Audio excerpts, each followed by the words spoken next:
the Republic of China is not the previous dynasty.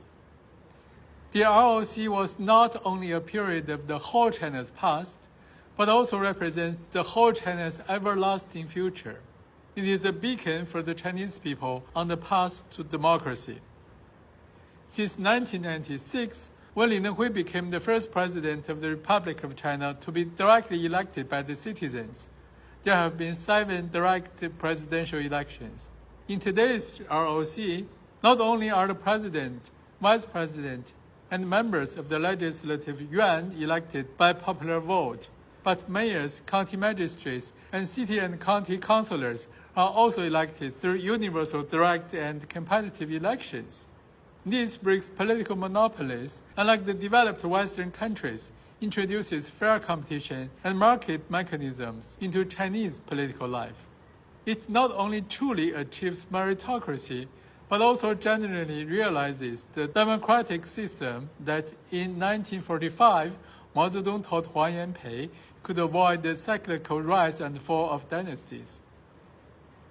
Looking back, in the late 1940s, the ROC government under Jiang Jieshi lost the public support and was forced to retreat to Taiwan precisely because dictatorship and its refusal to implement direct elections. In the early 1970s, if Jiang Jieshi had not enforced a one-party rule and not created a white terror, the ROC would not have lost its permanent seat on the United Nations Security Council. Fortunately, the ROC has emerged from its around 80 years of dictatorship and has truly entered into an era of freedom and democracy, proving to the world that Chinese people are fully capable of fighting for and enjoying genuine democracy. Therefore, ROC has never been completely overthrown by anyone. On the contrary, because it has truly realized popular sovereignty, it will inevitably continue to develop and grow stronger. You've probably heard about the incident in which 12 young Hong Kongers were caught when they were trying to flee to Taiwan on a boat in August 2020, right?